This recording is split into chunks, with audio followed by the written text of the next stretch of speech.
in Rivers State. What else? People should stop bringing tribal sentiment. It's not by emotion.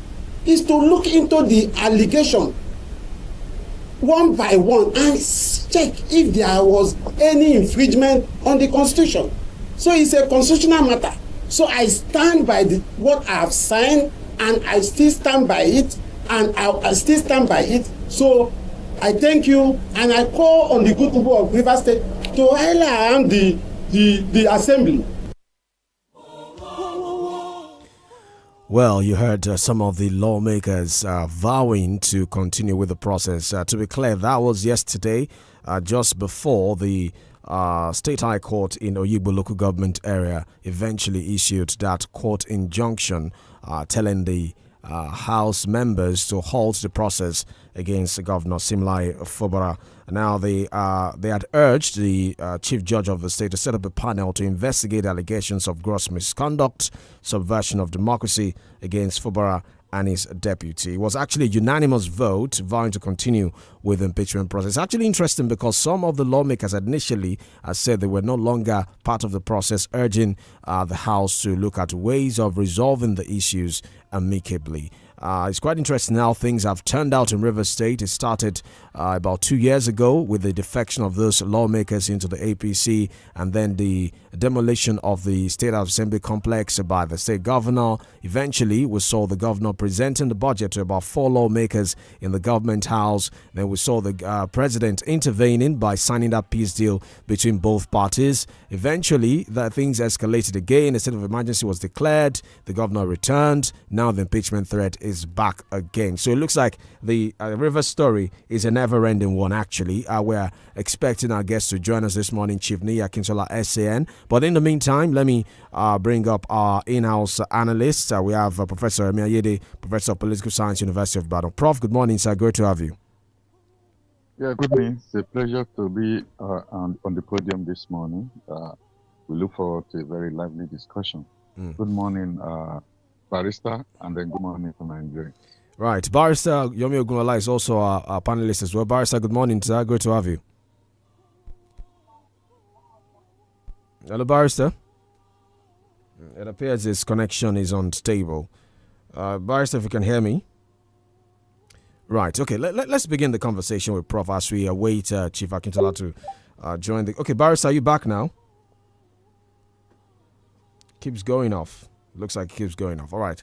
Prof, I mean, the drama is intensifying in Rivers State. We thought everything was settled after the governor returned following that state of emergency declaration by the president. But things have taken another turn now. Impeachment threat. And interestingly, we're seeing, members of the House of Assembly who are also from Ijaw land saying that, look, this is not about tribe or sentiment. It's about protecting democracy and also, protecting the interests of the Rivers people. Trying to throw away the narrative, brush off the narrative that this is a political witch hunt against the governor. Prof. Yeah, it is difficult to even establish that any one of them is interested in preserving or protecting democracy. I think they are all interested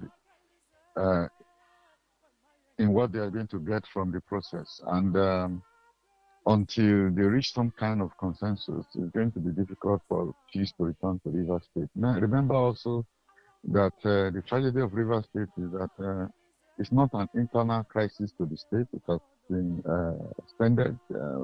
We know YUSUF is from Rivers State, but of course, it's the Minister of the Federal Capital Territory. We also know that. Sorry, Prof. Good morning. Otumba Segun Showumi. Yes, thank you for joining us. Thank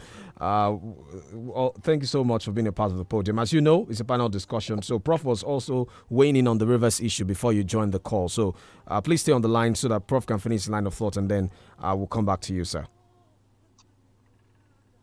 Yeah, all right, thank you, sir. You know, the president also has a firm foot in Rivers State. 2027 is at hand. He has a very strong interest in what goes on within politics in Rivers State. So it's a complex and complicated situation, and it's not just a situation of conflict of ambition. It also shows that there are really no institutions in Rivers State for players and actors who are hell-bent on having their way. And the kind of intervention that we have seen so far is an intervention tailored, in one direction rather than designed to resolve the problem and create stability and peace in the state. It seems that what is going to happen is yet to be seen, but I can assure you that towards the end of this year, things will clear, and those who will be victim of the process in terms of their political interest and ambition will see everything at that point. Right now, there has been all kinds of covert behavior. We are not exactly sure what the president wants, whether he wants YUSUF to remain his henchman in Rivers is questionable. Whether he has turned the table around towards Fubara. If you look at the movement, the party seems to be behind Fubara. Why YUSUF thinks that he's still as strong as it used to be, but we see him receiving non-party visitors, non-government visitors, going around to local communities, trying to cut the support of local people, especially the wealthy elite. But we have a situation where we have a counter narrative, which is now Fubara being refined by the new party is now in the APC. And we see them talking directly to YUSUF that it's not. I think YUSUF himself is already agitated. Right. After making boast, comes around to say that he recognizes. Guys, I can hardly hear you. Can I have the volume up so that I can also follow what Prof is saying? Oh, okay. How about now, sir? Okay. Yeah. Okay, Prof. Please, we need to go on this break. Maybe we'll get that sorted while on this break. So when we get back, you finish your line of thought, and then we'll progress with the conversation with Barrister and Otumba Showmi. Please stay with us. The Podium returns after this commercial break. We'll be back in a moment.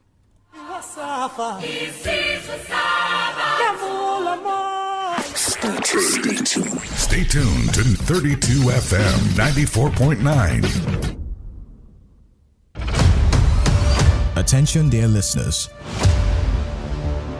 Please note the following changes to our program schedule, effective Monday, the 19th of January, 2026. Papers Review will air from 6:30 to 7:30 a.m. Smart Kids follows from 7:30 to 8 a.m. Baba Vendor will run from 8 to 9:15 a.m. And Scoreboard will air from 9:15 to 9:30 a.m. Please also note that the Podium will now air on 2 days. That's Wednesday from 11 a.m. to 12 noon and Saturdays from 9 to 11 a.m. 32 FM 94.9, filling the world with laughter. The Men of Issachar Vision Incorporated presents the 36th International Ministers and Leadership Conference. What an expected time of divine visitation and edification. Theme: Take your portion. Date: Wednesday 21st to Sunday 25th January 2026. Time: 9 a.m. and 5 p.m. daily. Venue: the Men of Issachar Vision Leadership and Mission Center, OLORUNTOBA, Ibadan. Ministering: Reverend Steve Mensah, Pastor Kojo Yemade, Bishop Kingsley Enakireri, Apostle Emmanuel Iren, Pastor David Ogweli, Professor Yemi Oshibajo, and your hosts, Reverends Samson and Stella Ajetomobi. Attendance is free, but registration is compulsory at bit.ly/IMLC 2026. For more information, check the social media handles at MIV Update, MIV Ibadan, and Men of Issachar Vision, or call 0808 085 4818. Jesus is Lord. Stay updated with the latest headlines. Catch an in-depth analysis of top stories making headlines across the dailies on Papers Review every weekday 6:30 to 7:30 a.m. and Saturdays 6 to 7 a.m. right here on 32 FM 94.9.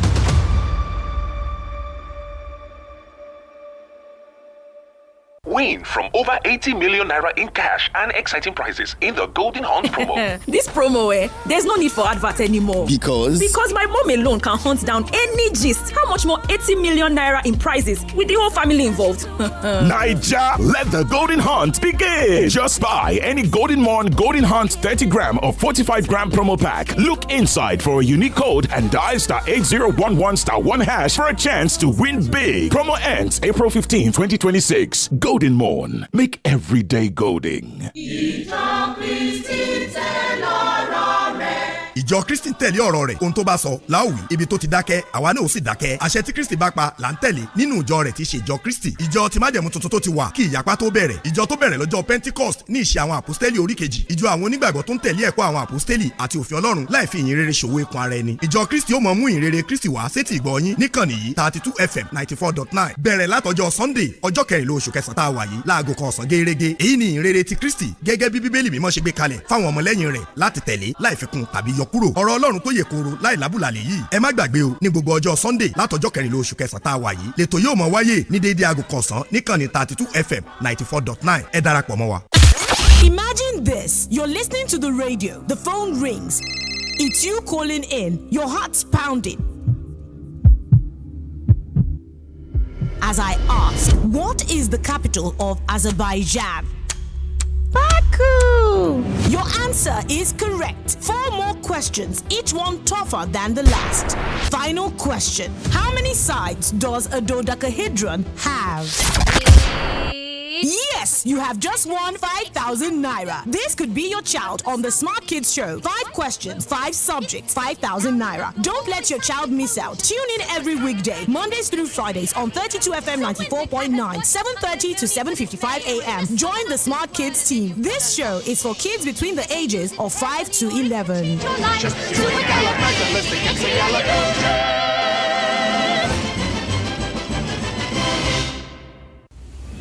ojúlówó ìròyìn lẹ́ka òṣèlú ògidì ìròyìn lẹ́ka ètò ẹ̀kọ́ ìròyìn tó mú yányán lágbèrè ìdárayá tó ń tamúlù dùn ìròyìn lẹ́ka ètò ìlera bàbá fẹ́ńdọ̀ bàbá fẹ́ńdọ̀ bàbá fẹ́ńdọ̀. bàbá fẹ́ńdọ̀ dé.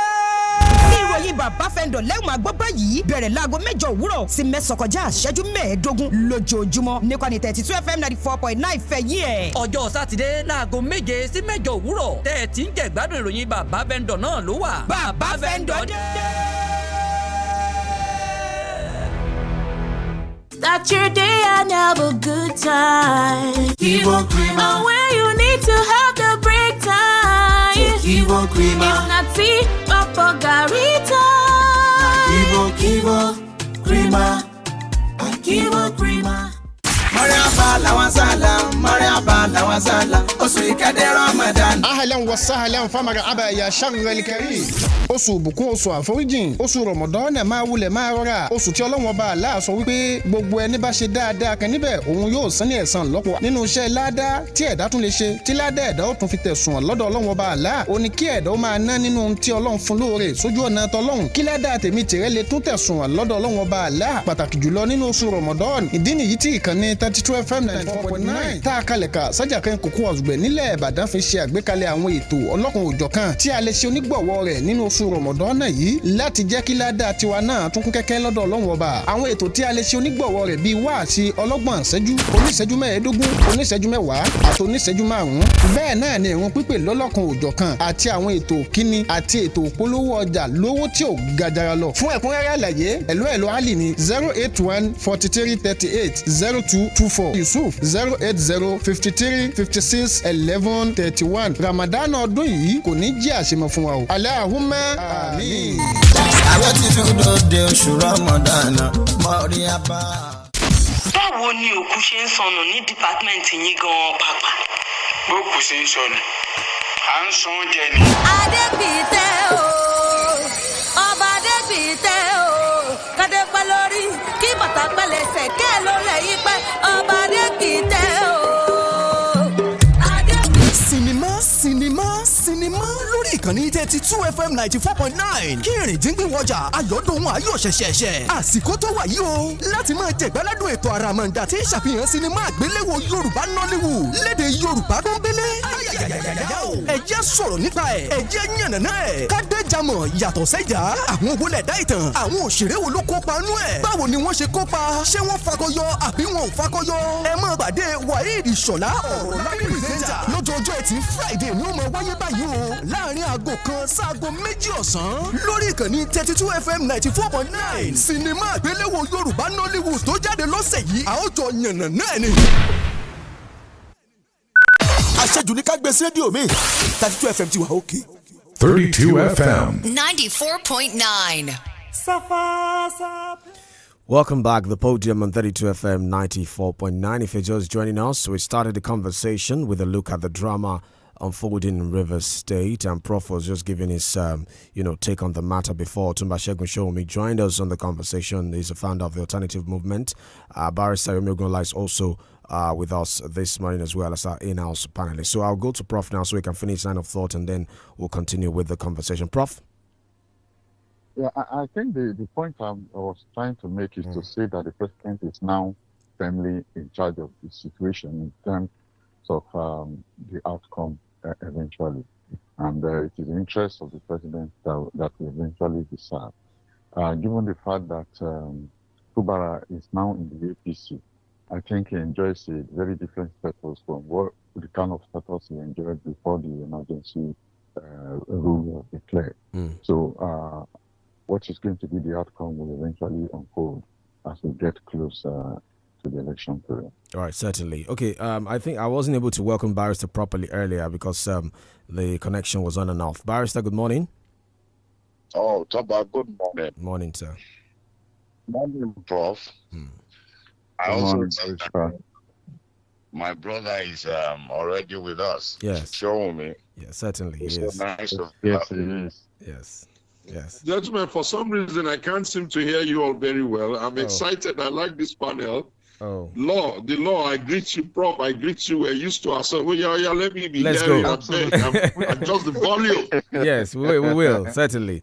Certainly. Thank you so much. Thank you. So let me go to Otunba Shomi straight away. I mean, what's your reading of all these issues unfolding in Rivers? As I told Prof earlier, we thought everything was over after the state of emergency and the governor came back, his defection to APC, but it looks like the crisis is not ending anytime soon. We saw the exchange between former governor of Rivers and FCT minister Nyesom Wike and the APC hierarchy in terms of the secretary Jibola Basiru over who is actually 001 or 002 in Rivers APC. And there are those who are saying the president might be, sort of boxed into a corner right now trying to figure out who to go with. Do you go with an embattled incumbent governor who is now a member of your party, or you go with, a PDP member who is one leg in the APC in the FCT minister? What's your reading of the situation, and what do you make of a possible presidential intervention in all of this?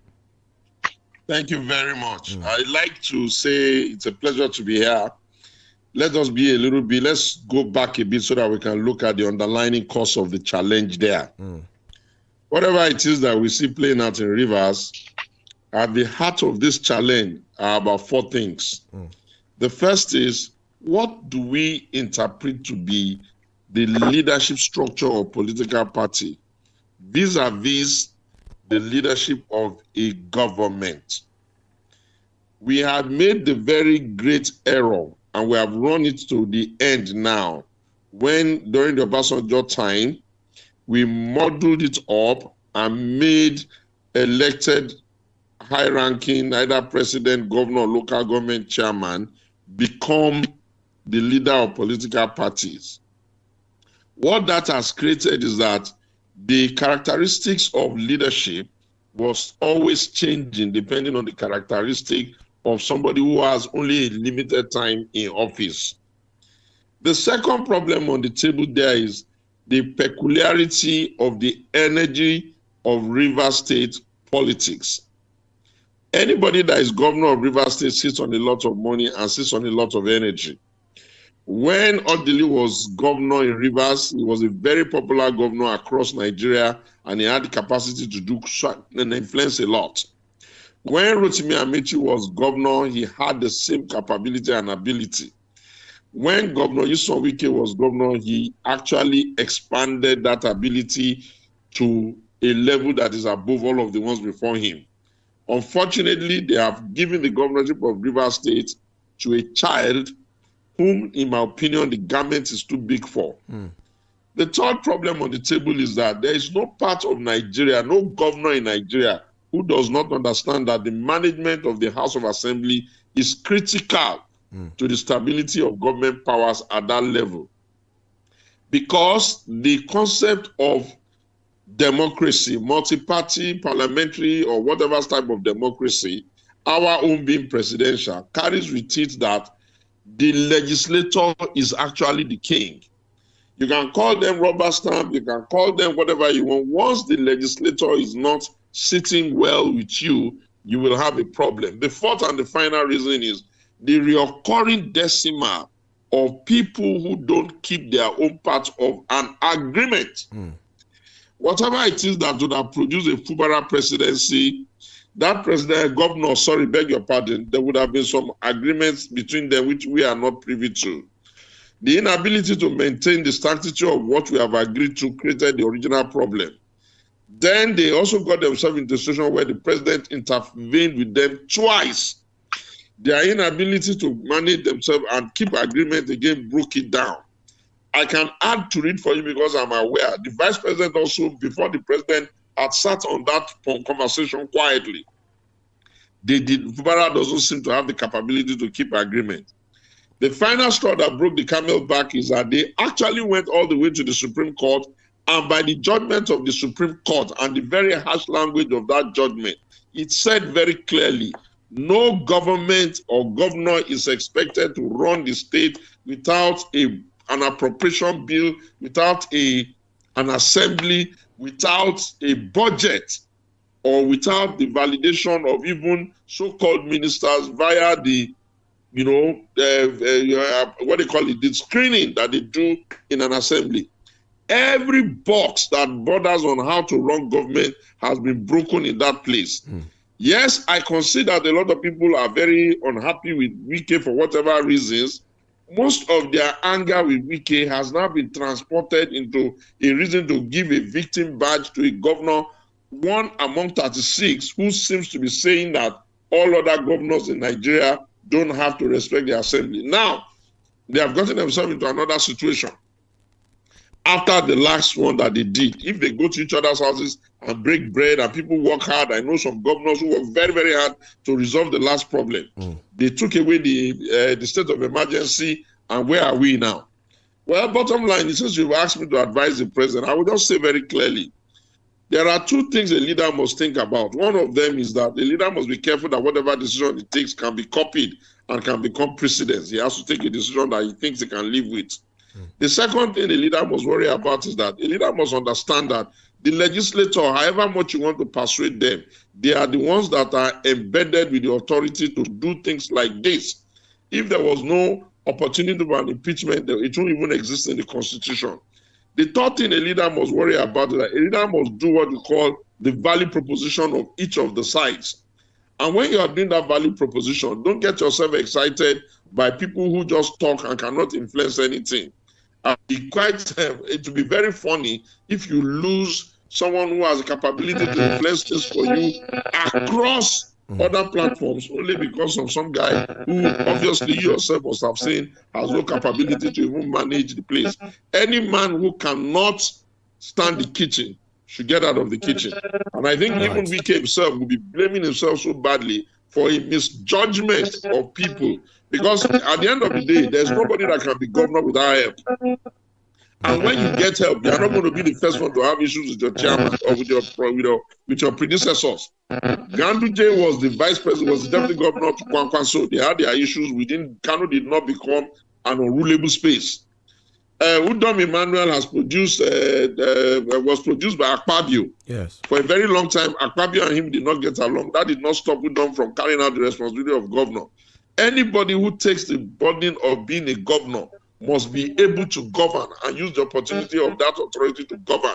You cannot start a crisis you have no capacity to manage, and you cannot convert yourself into a crying baby all over the place, making a place that we typically knew for performance, for development, for all of the right optics, to a place where everybody in Nigeria now is worried because for one time too many, where are the leaders of rivers? Right. And before I will keep quiet, I keep saying I hold the High Chief Odili fully responsible because he's supposed to be the father figure of all of them.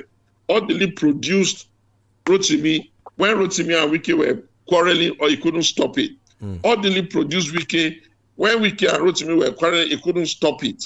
Odili produced, obviously by tangential, a grandchild in in Fubara and even now. So what we're saying is that supposed to mean that there are no elders in that place? And I do not accept that the victim, the one who is pretending to be the victim, can be right. Why would the National Assembly, the State Assembly, not get their resources? Why would the situation be like that?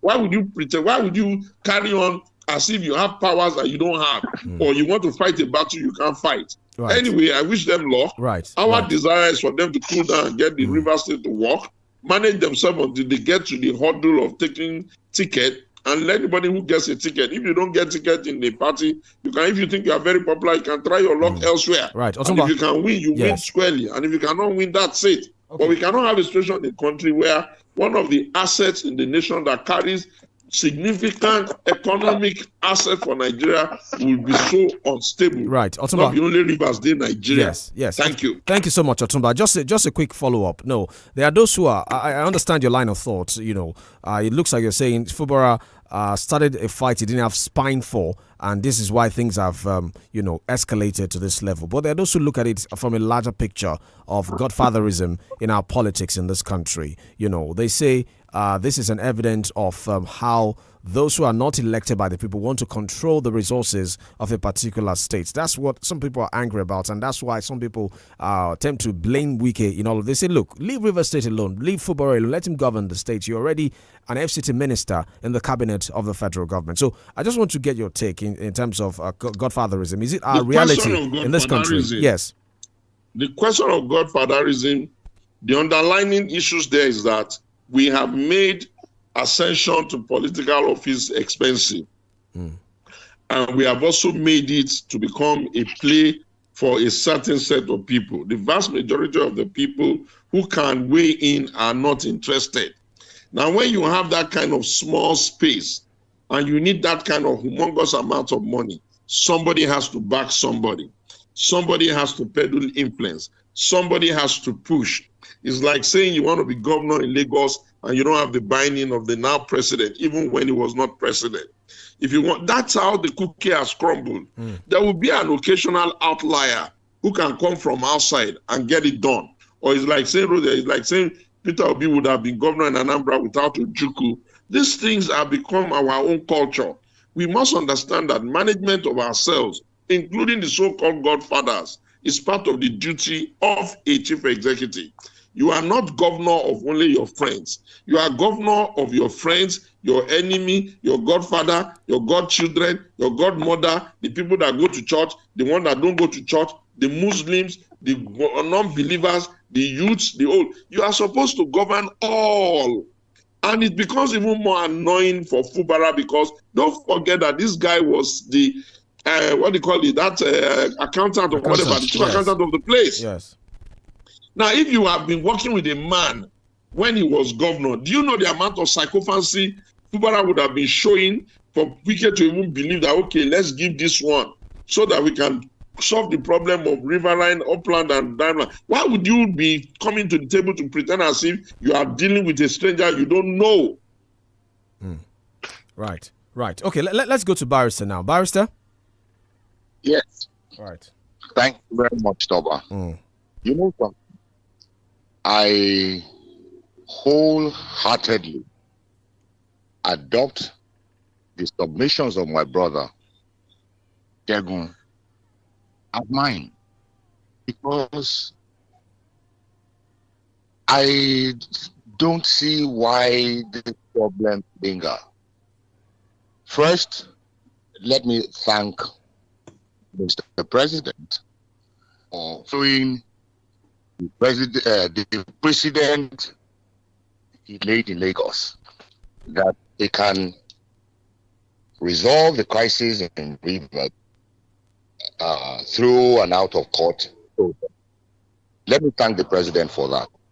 But let me also warn the president that he has to be very, very careful with the powers that Wike appears to be wielding. Now, it could have a backlash on his administration. But more importantly, let me go to Fubara. Fubara should realize that he is not sitting over his accountant's firm, where, yes, it may be permissible for him to maintain a rigid position. He is into politics, and in politics, you cannot afford to be rigid. You must be flexible. I don't see why Ubara cannot attempt to woo some of the members of the House of Assembly to his side. I don't see why he cannot shift ground. I think that is wrong. I think that is very wrong. He is not playing politics. He is playing an accountant in a political office, and that will not augur well for him. So I agree wholeheartedly with the submission of my brother. Now, I want to ask everyone, what do you think would be a way out of this quagmire? Well, thank you very much. Let God reward us for our sacrifice. When this thing first started, the very first time, I was begging, pleading, take it easy with yourself. At that time, 𝐒𝐲 and co were pumping them, giving, and I said, you are not looking at what the patterns suggest. That ended. When the president declared the state of emergency to save him from a pending impeachment, his people went to field screaming, the president he's only trying to save this boy. Can't you see? He's overpowered by the number of the assembly. He's overpowered by the Supreme Court judgment. You will get him impeached for nothing. And so that the president can balance things for them, he could have done a state of emergency and left the legislature. He equalized it by removing all of them, giving them time to cool down. They spent 6 months. If it is not the height of irritation, you are sending 100,000 naira transfer to legislators. I mean, are you trying to disrespect them? Are you trying to anger them? Okay, you wanted to go to APC. Yes, what does it matter if you go to APC? If you go to APC, what is the need for that? I am 001. 001 over who? If anybody gets registered in Ogun State, for instance, now, would the person call himself 001 over Baba or Shoba? Or if somebody gets registered in APC in Lagos, would he call himself 001 over President Bola Tinubu? This is it. So the only thing we can do now is beg. And we'll have to keep beg and beg and beg and beg and beg that the people that have the power should take it easy for the greater good of Rivers. But when you want to go and beg, you people remember when I went to land the ground prostrating for fasting because of PDP. One of the things that I came out, they kept telling me, okay, Shegun, you will be begging us, you'll be begging us. You will not, the other side will not change their ways. Between yesterday and today, I'm the one that know how many people around Wike that I have called just to find a way to beg that, oh, gentlemen, please now, please now, please now. But if you see the Fubara people, they will be acting as if they have some, okay, look at what they've done. They went to the State Assembly. They went to go and collect an order which was enrolled. They claimed that they have an order, and the timing when they gave the order was even before the order was enrolled, before the pleadings were enrolled. Do you know what that means? That means that they had not even filed the basis for that order, and the judge has written that that already is a basis for NJC to dismiss that judge. They are so amateurish. And so the only thing I see that we can do is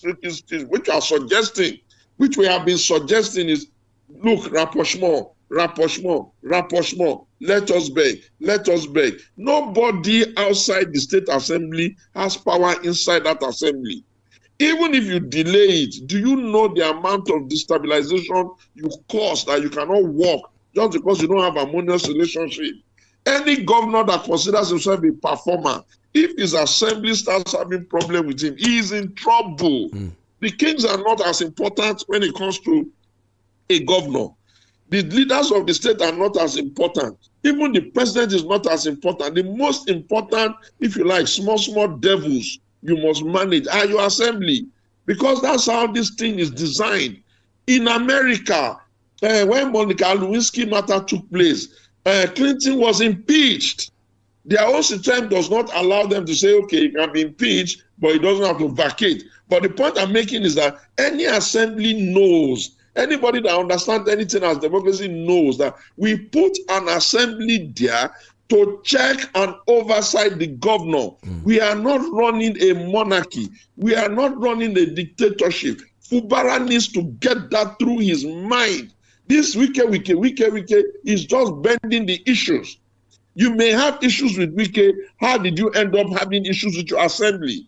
These are boys and men that you guys have been together forever. You guys have been together. You know each other's wives, you know each other. There are no soft angles for you to can get yourself together. If I'm the president, if they take me too much, I'll put a state of emergency there and stay to the state of emergency until the end of their tenure. Right. Let's go to Prof now. Prof? Yes, I'm a little bit worried about the angle that Otumba has taken because he assumed that Nigeria operates under the rule of law. Nigeria is not running a dictatorship, but my own perspective that in fact we are not under the rule of law and we are running a dictatorship. We solely with the name of democracy, and that's why all of this is happening. For instance, I'm going to ask him. He made a comment about the role of Odili. Will Wike listen to Odili? Did Wike not ban Amechi from Rivers State? Wike and Amechi, Odili and Amechi, are they not behind Fubara? So you know where you assume that Odili we enjoy the kind of position that Asiwaju is enjoying in Lagos. That's not correct, because again the culture in Rivers State is also different from the culture that has been established in Lagos. I think you need to look at these dimensions of the problem and see to the extent to which you will credit either Wike or Fubara. Then you should not also ignore the interests of the president himself, because we don't know, for instance, whether the president will eventually throw Wike under the bus. And if he has an intention to do that, he is likely to succeed. So I think that's why I argue that the place in the situation in Rivers is completely anarchic. And the reason why it is so is because there's no rule of law. There's even no cultural norm to support the kind of Godfather situation that will call for stability. So they are going to fight this. Yes. All right. Thank you very much. You are right. I did not put a burden on Chief Odili without being aware of what I was asking of him. I put a burden on Chief Odili because I have traveled back to 1999 when we started. And in that 1999, I cannot find any human being in that place who has the right to be their godfather than him. And therefore, it is a failure of futuristic estimation of what's going to go on there. If he had futuristically seen that what these boys are going to do, they will become this, he could have nipped it in the bud. You can't have a scenario why, okay, can I ask you, are we going to now agree that the Southwest is working because the human beings there are particularly different from the human beings in other areas? The problem is that in our own area, leaders and elders don't keep quiet when a young man is misbehaving. It is an anathema. It is a great embarrassment that it seems to be that in their own area, elders have no value. They shouldn't be so. Somebody has given birth to them. Somebody is their uncle. Somebody is their leader. You can have what you call a collegiate leadership that will say, in this land, we will not accept this. If you leave it, okay, if nobody from the inside can have that moral authority to say, no, not here, not here, then who do you expect from the outside that can do it? In the case of the president, sometimes we create a country where sometimes we even blame the president for even not being able to tie our shoelace. No president will be happy that they wake up in Rivers, they're just jumping here, jumping there, creating crisis. What is he going to gain in that? The presidency of Bola Tinubu and the APC, don't be deceived. They don't need Rivers as much as we are making it seem. Buhari won without Rivers 2 times. It was only Obasanjo and Bola Tinubu who won a bit of Rivers because of some not so tidy arrangement. And what makes you think that as president now, he will even like that kind of untidy arrangement? That they allow people in rivers to be doing brigandage, be doing unnecessary strong arming of themselves. Is that even right? So when we are talking, we're not talking because we want to take side in UK. We're talking because there is a systematic problem there. About what happened when Adedibu was still alive in the Southwest. Let's go to 2027, and they bring another governor tomorrow. Should we now expect that same governor now to be having this kind of problem? Is there no time when you are going to say, gentlemen, this is not acceptable here? Okay, I think really the problem. If the president wants to fire yes, Barrister. Fire him. Barrister, I think Prof is trying to make a point about Adedibu. No, I wanted to bring in his attention to the fact that that crisis in rivers we have to play its course. Yes, run its course. Because the same thing also happened in Ibadan when Ladoja was governor, and you will have an Adedibu there. Because if we remove Adedibu from the picture, it can make a lot of difference. If you remove Wike from the picture, it can make a lot of difference. I have this feeling that you have sympathy for Wike. No, you see, I have sympathy for patterns. I have sympathy for patterns. Let me tell you, when Wike was, assuming Wike is not the minister, the assumption most people have is that if he was not the minister, he will not have federal might and he may not have that power. What I am trying to tell you is that I put it to you because you don't know him as much as I do. If Wike had not even been distracted by Abuja, probably that nonsense in rivers would not even have taken place. He would have been so on ground in rivers. All the people that Wike fought to stop Fubara may not even have had that access. You have to see. Don't hate a man so much until you cannot see what's going on really. Somebody says, somebody goes to the state. He's going from one local government to the other, one local government to the other, and you are seeing people turn up. Are all the people in that state zombies? Okay, what then is Wike feeding them with that makes them that way? Money, Abi. Where did he get that money from? His father is just a church man, so probably from government. What is Obara doing with his own money? Okay. Assuming it gets to that level. Right, but Barrister, I thought you were trying to come in as well at some point. Okay, go ahead. I am the way forward, and the submissions we have made so far on this panel appear to be to the fore. I'm afraid your line is unstable. Your line is unstable, Barrister. Your line is shaking. Hello.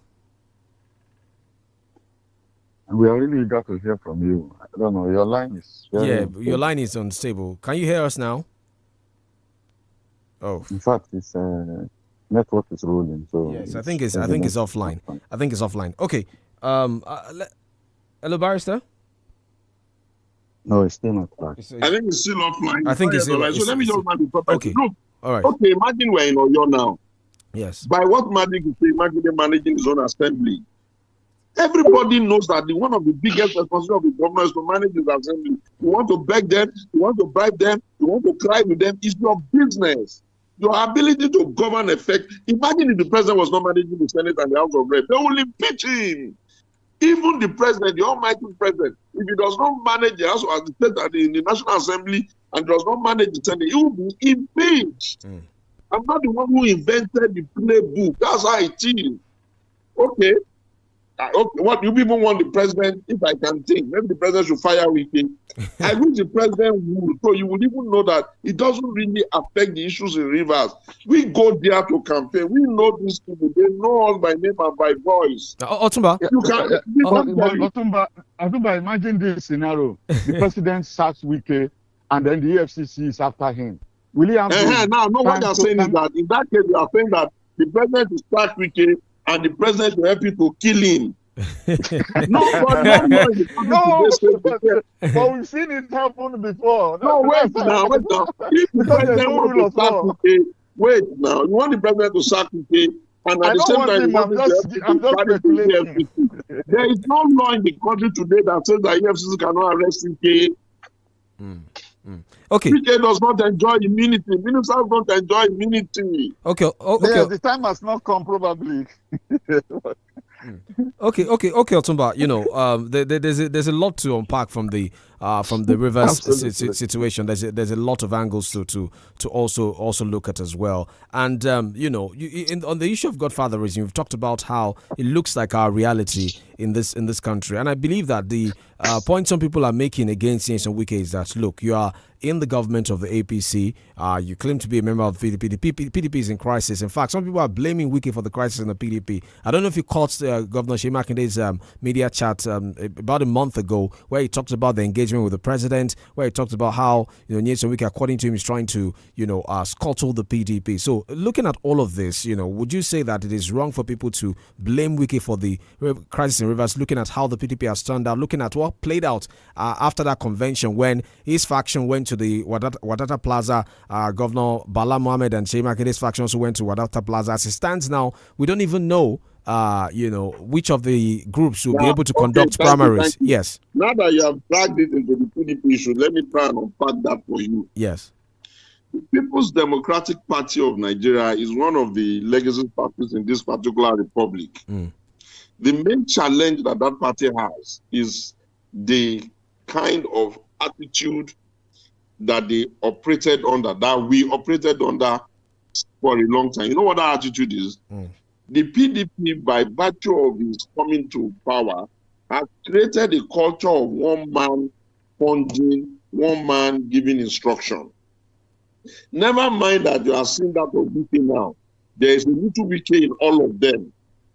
Even in that, if you ask someone like Iyimmakinde, where's Monica Akande now? She has been Iyimmakinde. Where is the daughter of Akinloye? I know Akinjide, Jumoke Akinjide. Yeah. She has been Iyimmakinde.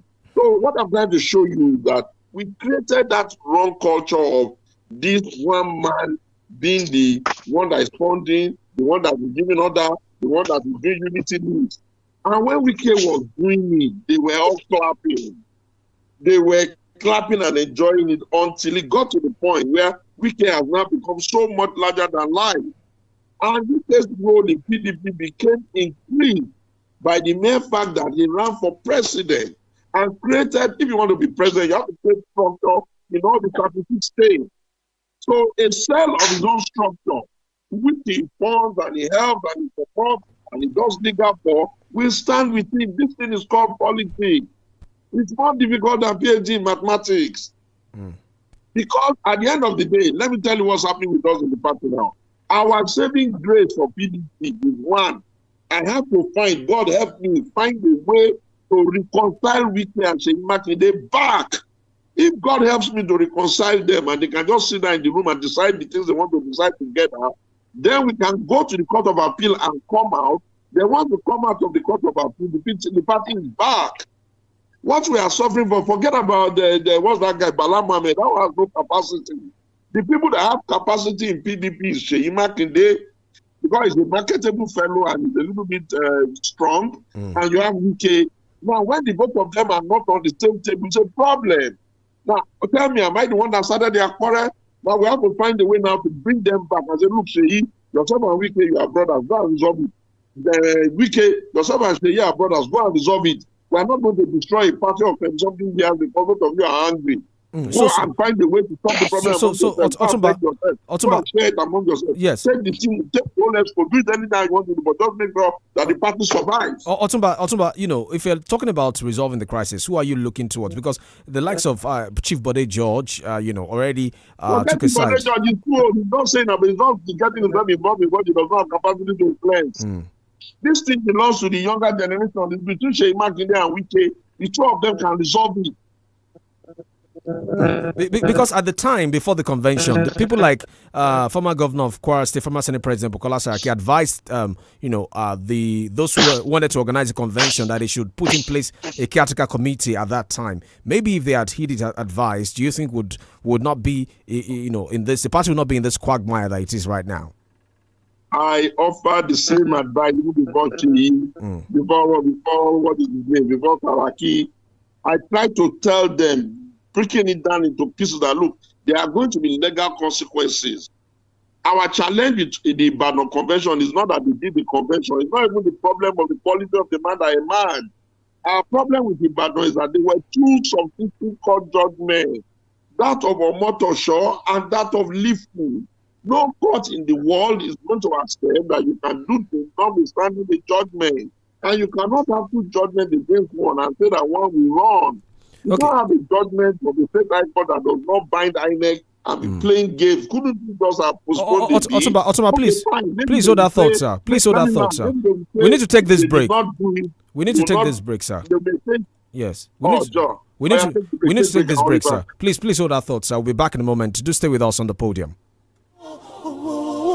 32 FM 94.9. tá a bá ń retí ẹni afẹ́ etí ògbéjì ojú kódékódé lójú wa èrò kó yọ lókèèrè rere ní gbẹ̀mí èèyàn ṣùgbọ́n tá a bá wọ̀nà títí tẹ́ni ayé ń fẹ́ òde kíákíá gògògò lára kan ni a sì máa kóni lẹ́mìí sókè ṣùgbọ́n ẹni a bá ń kọ orí rẹ̀ tó náà ń kọ orí ẹni wéré nírú wọn dé gúlẹ̀ nírú wọn yọ àsìkò táráyé ń pòǹgbẹ ìrọ̀rùn típínlẹ̀ Ọ̀yọ́ ń kọ̀yìn sáwọn òkúrò ẹ̀dá tí wọ́n panupọ̀ béèrè òdodo ni wọ́n ní Ọ̀yọ́ ń pe òkìkí wọ́n ní kí Oríyọmí ó wá fòdodo tú wọn sílẹ̀ lọ́wọ́ àwọn ẹlẹ́tẹ̀ èèyàn wọ́n ní káwọn afòṣèlú ṣòwò kí wọ́n jọ́pínlẹ̀ Ọ̀yọ́ sí kí wọ́n jẹ́ k'Oríyọmí ó jíṣẹ́ tó lọ́wọ́ bá mi mọ́ràn kí òkìkí ó wá tukọ̀ pínlẹ̀ Ọ̀yọ́ ẹni ayé ń fẹ́ ó yàtọ̀ sáfèmí àfèmí Ọ̀yọ́ ń pè ọ́ àti wúkọ́ àti rítu oògùn ọba ti jẹ́ o àti bọ́lọ̀ ń sọ̀rọ̀ ó gbọ́ ká máa fòfáyọ̀ lókù lálà ó lo àkùtùpó òhù ní sátidé ọjọ́ 17 oṣù yìí gbogbo mẹ̀kúnnù pínlẹ̀ Ọ̀yọ́ o Oríyọmí ó yọ lókèrè réré ní Liberty Stadium gbogbo ojú ni ó sì rí gbogbo etí ni ó gbọ́ ẹ̀yin mẹ̀kúnnù pínlẹ̀ Ọ̀yọ́ ẹ mà kú oríire o ó yá ẹgbẹ́ onírú ẹgbẹ́ aláta ẹgbẹ́ oníyọ̀ ẹgbẹ́ elépo òṣìṣẹ́ ọwọ́ oníṣòwò ẹgbẹ́ ẹlẹ́ja ẹgbẹ́ ọlọ́jà ọmọléèwé tó ti tó bòódì àti gbogbo òṣìṣẹ́ ìjọba ẹ máa bọ̀ ní Liberty Stadium lọ́jọ́ 17 oṣù kínní ọdún tá a wà yìí náà ni ọjọ́ sátidé ló bọ́ sí aago 10 àárọ̀ lè tó bẹ̀rẹ̀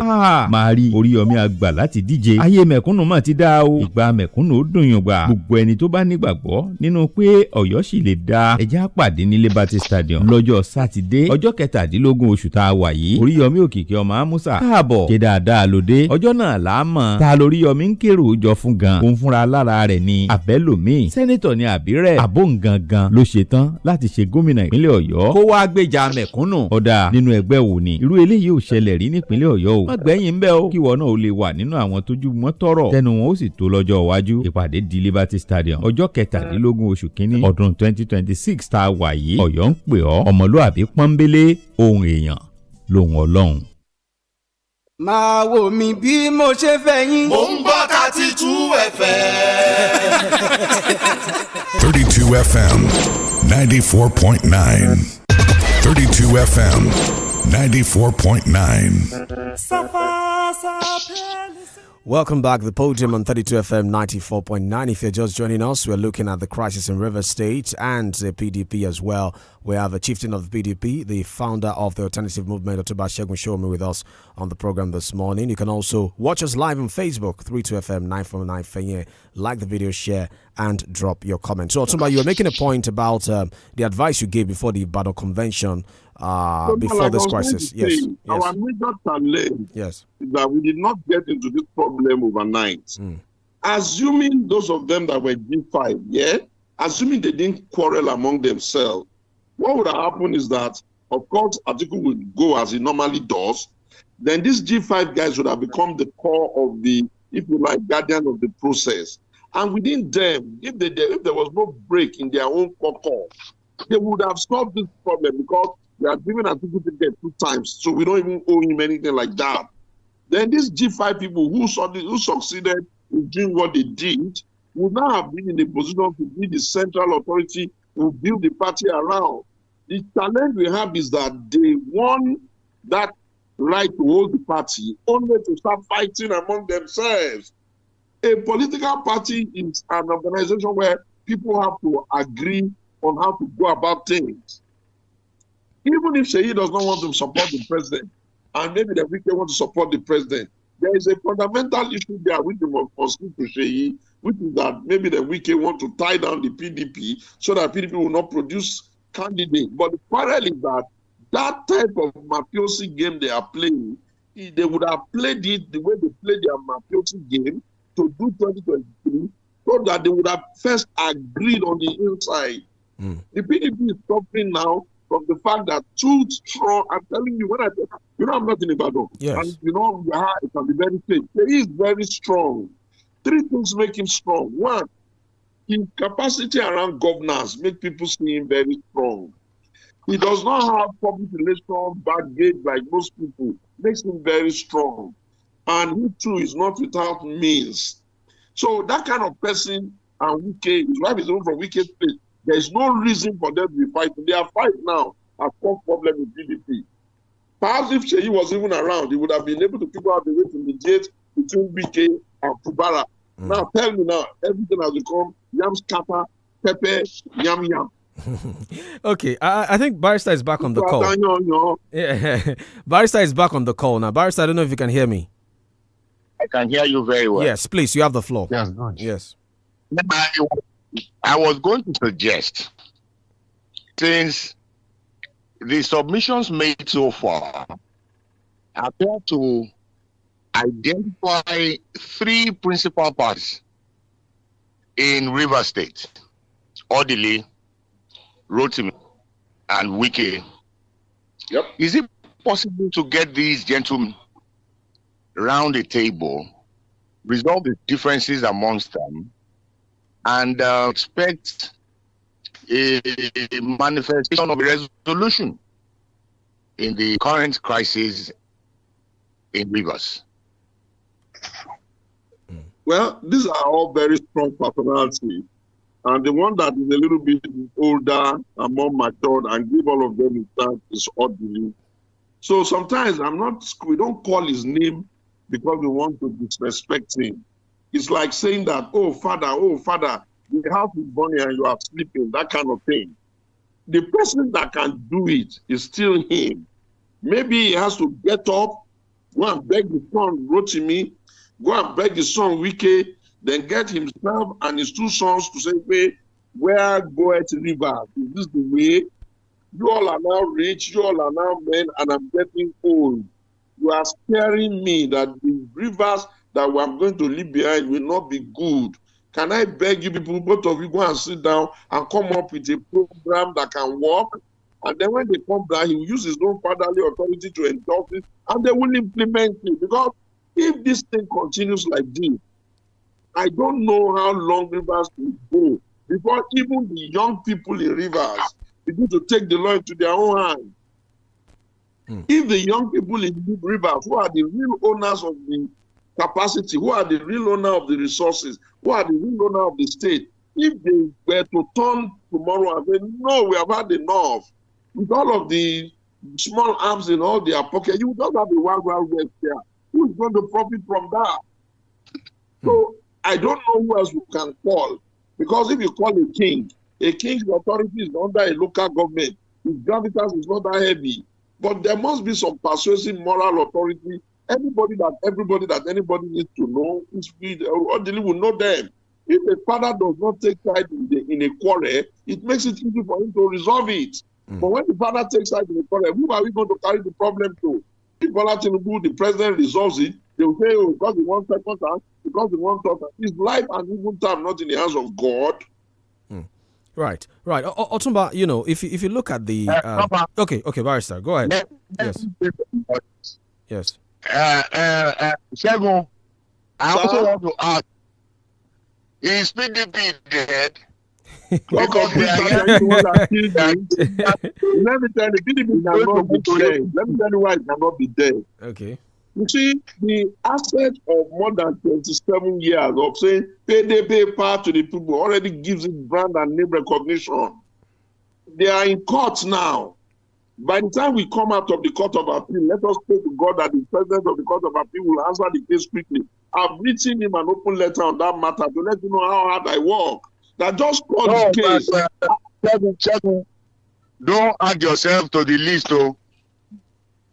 No, you have been a letter to the President of the Court of Appeal, begging him to adjudicate. Now, when let me tell you what I mean. If they call that case and judgment comes, two people cannot win judgment at the same time. One person will win, the other person will lose.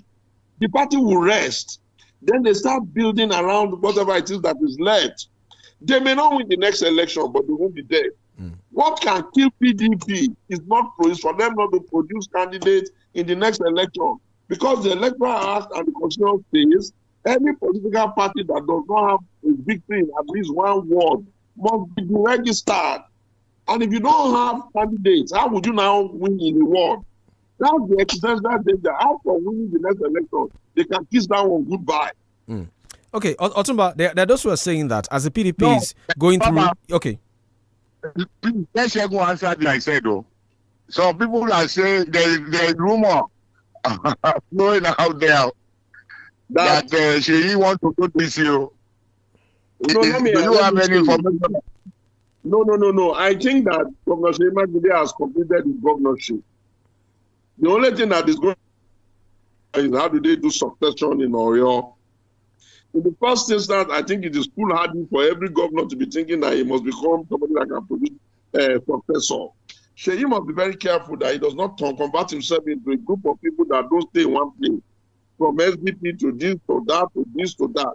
He's done well, he's finishing now. He has to figure out how he's going to resolve the issue of the people. That's where he must stay. Because if he goes to the agency, what is he going to do? Probably try to provide some numbers for a full animal who will need the ticket.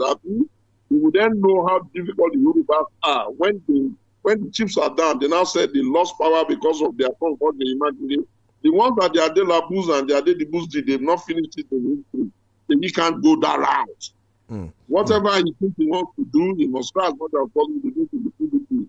And if he cannot do it in PDP, well, good luck to him. I can't stop him. I can't stop anybody. Right. But what I know for a fact is that the ADC may think that they can do addition and multiplication of numbers to win an election. Elections don't yield to that kind of nonsense. But Otumba, for you to be able to do that in an election, you need to be coming up with valid propositions. You need to come up with how, when, what, and why. But it can't be a research element. I'm saying you want to be president. The president of Nigeria is not for only one human being to be contesting all the time. Right. Otumba, there are those who say the ADC might just be on the track to become the main opposition party, given that the PDP is going through its own crisis right now, and the ADC is attracting big figures. Let them win in Osun first, and then win in Ekiti, so we can know whether they're attracting heavyweight politicians right now going to the ADC. I know those people that we used to do together in the PDP and we all lost the election back to back. Don't I know them? They have not even gotten out. They've not even said go. They're already fighting on who will be the candidate. And then who's going to agree? I know them very well. Okay, I wish them well. Let them try and run the next week. Okay, so speaking of who will get the ticket, I'm sure you've been seeing those who support Peter Obi, for instance, say, look, he's the best amongst all of them. He should get the ticket. In fact, I've seen Aisha YUSUF saying that if you don't give Peter Obi the ticket, she'll personally work against another person that gets the ticket. Why do we always want to make the best the running mate of another candidate that is either Obi is given the ticket? By what parameter the team measure between 𝐒𝐈𝐒 and Peter Obi and make Peter the best? Rotimi is a former legislator that's legislative experience. He's a former governor that's executive experience. He's a former minister that's federal experience. And he's on the ballot. What makes Peter better than him? Now, what makes Peter better than Atiku? The one who even gave Peter the prominence to be a national conversation. What makes Peter better than Nasir El-Rufai? Because Aisha YUSUF is sitting down there shouting, they will do primaries now. If you don't give Shishi, maybe you will get 0. When they finish the primary, we will know now. People will be working very hard. Will be coming to entitlement mentality. Will be screaming and shouting that they have to give you ticket. Who's going to dash the ticket? Have you looked at what's going on in the Southeast now? Do you know how active their governors are? How inspirational their governors are? Is Peter better than the present crop of governors that are in the Southeast? Is he better than Dave Umahi? Is he better than Soludo? Is he better than Umba? Is he better than OT? I think that people don't know that the game that happened in 2023 that made Peter active, it's not on the table now. These people have used their excessive anger, their hatred of the country, which Peter himself is the chairman of the people that goes all over the world, claiming Nigeria, to make everybody do a pushback. I don't think I will agree with that assessment. Peter Obi garnered 6 million votes lost in 2023. None of the others you mentioned, except Atiku, has achieved that feat. Go and examine those figures. You will find out that those figures majorly come from saying he got 90% in the Southeast. That 90% that he got in the Southeast is not realistic. Let him run it now. Let's see now. Go to the southeast and see whether it is what's the guy's name now? It is Hope Uzodinma that Peter will run over in Imo, or it is Oti will run over there, or it is you see, let me tell you, the people that were governing in 2017 in the southeast were not that inspirational, and they were not really people that could produce that kind of result. If you look at the southeast now, their governors are producing results. A lot of their governors are inspirational governors. Peter will not be able to run over there. He has gone through elections back to back in Anambra. He has lost. I've told you, don't be in a hurry. Let us check what will happen in Osun. Let us check what is happening in Ekiti. That's when we will know that all this is wala. It's not going to work. What is he bringing to the table? Maybe somebody that just goes up and down the pretending as if he's better than everybody when he's not. His credential as a governor in Anambra, can you compare that to Akpabio in the information and the transformation of 𝐒𝐈𝐒? What are you talking about now? There are those who are saying that Peter Obi, should be given the ticket because they say he's the only one that can beat President Tinubu. They say he beats. They said primary. Primary is the exclusive responsibility of delegates. Otunba, please hold on, sir. They say he defeated the president in his home state in Lagos. He got 6 million votes. They say he's the one that has that organic followership. That he was able to attract in 2023. The Yorubas were asleep in Lagos. They are awake now. You will see whether they will see that kind of rule there next time. Any urban area can have a lot of non-indigenous. But the people of Lagos now, with coastal road, with tunnel, with underground tunnel, with the kind of sustainable development that is going on in Lagos, with giving more money to local government by the federal, with giving more money to the state by the federal, with making sure that we no longer come on. You see, what about the demolition of their house? Well, let me tell you, wait. Okay. I've not said, you see, what I want us to accept is this. Every election must be reevaluated afresh. Elections are like you are going to a tailor. If you are somebody that used to go fat or thin often, anytime you want to show a new garment, you have to go and measure again. The assumptions that numbers will be added, that elections are purely a numbers game, is false. Elections are both a numbers game, a science game, a money game, and a structured game. You have 30 governors all telling you that they are going to go and do Ashwaju, and you think it's that simple. Well, I may be wrong, and you may be right. May God Almighty help us. But one thing I can tell you, Peter cannot even beat Atiku for ticket in that edition unless Atiku give them. Yeah. And I don't think and they say it's because the primaries are monetized. They are heavily monetized. That's why that somebody like Peter Obi will not pay. Yes. Bring his own money now. They traders bring money out. They make it go find you. He can fund his own party now. Can't he go and buy AA and go and run it by himself and see whether they know they give people to work? They're not going to do poster. They're not going to do media. They're not going to do communication. They're not going to do structure. They're not going to move. They're not going to do that kind of joke. For how long and to how long? And even what is even saying from his mouth? What are you even hearing in his mouth? Tell me what's joke. Okay. I'm telling you to go and look at what Korodo is doing in Anambra. Go and look at what Mumbai is doing in Enugu. Go and look at what Hope Uzodinma is doing in Imo. Go and look at what Oti is doing in Abia. You are telling me that somebody is just going up and down the I know they give you, I know they give you, and then you will go and meet people that give you and tell them to give them the pot of soup, let them carry it because it's who now. Okay, let's bring in Prof now. Prof? Hello, Prof. Yeah, I think Otunba has some very important points regarding the 2027 election and the 2023 election. We can't really expect that the two elections will have the same dynamic. And it's important for us to underscore that as much as we can. And I also agree with him that it's not just, he brought 6 million votes. The situation is much more complex and much more complicated than it was in 2023. And when you also see the effort that Ashwaji has also made, to spread its influence and bring so many governors from the PDP to APC, it's a different kettle of fish. But my own question that I want to put before Tumba is that I think he's an optimist and he has this confidence that PDP somehow will come around. I don't think that PDP is so poor now that it will be deregistered, that so much so that we won't even be able to win one councillorship election. I don't think so. I think PDP will survive 2027. But the question is there anything that makes him hope that they would resolve their differences before 2027? It looks very, very, very unlikely because one, Wike cannot turn his back on Asiwaju. And I don't think that Asiwaju would also want to leave Oyo State to the PDP. I think they are going to flex their muscle to ensure that they rest Oyo State for APC. So, given this kind of situation, is there any chance that Wike and Seyi Makinde will ever reconcile before? Okay, let me say that. Never say never in politics. The first thing you have to understand is that if the president needs Wike, does Wike not need the president?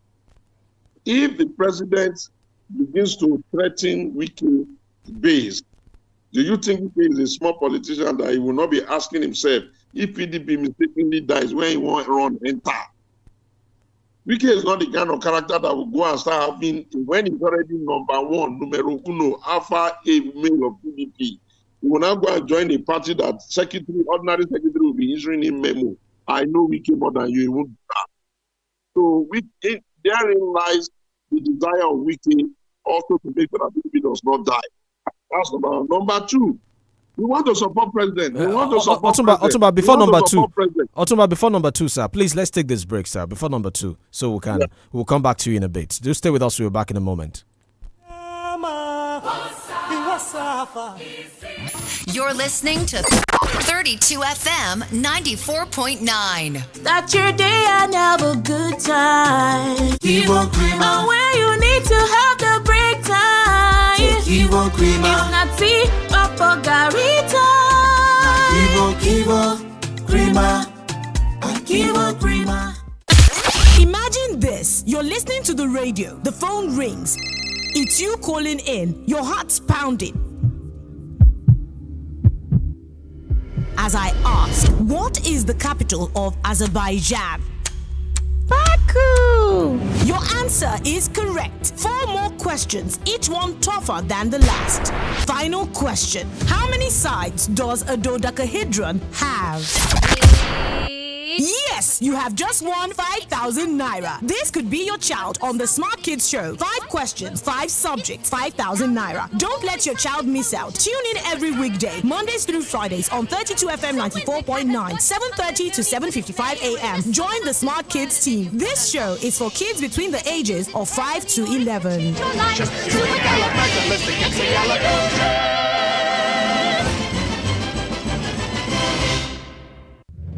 bẹ́jà ńlá bá sọ lódò àmọ́ yóò tó sáré budán lè tukọ̀ ètò kan lórí ìkànnì adẹ́rìn-pòṣónú 32 FM níbi tá a ti máa fi ọlọ́kan-ò-jọ̀kan ìbéèrè dára wà lárayá ṣàgbéjì ara òun mọ̀pọ̀lọ̀ ẹni jí pépé kò wá tán síbẹ̀ o bẹ́ẹ̀ bá ṣe ń gba ìbéèrè náà lẹ́ ó máa jẹ ọ̀pọ̀lọpọ̀ ẹ̀bùn ẹ wá pàdé àwọn atọ́kùn tọpọlọ wọn mú yányán kájọ gbéra wa débẹ̀ bá a mọ̀ tán ẹ kọlu ìbéèrè sí wa níbàdí.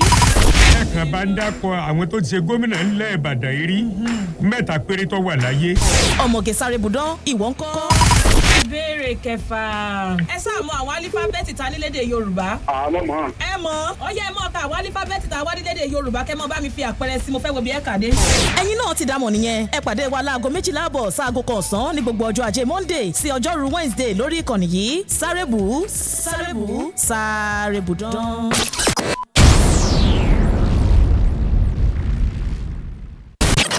Sports lovers, quick update. Scoreboard in 15 got a new time. Join us every weekday, Monday to Friday, from 9:15 a.m. to 9:30 a.m.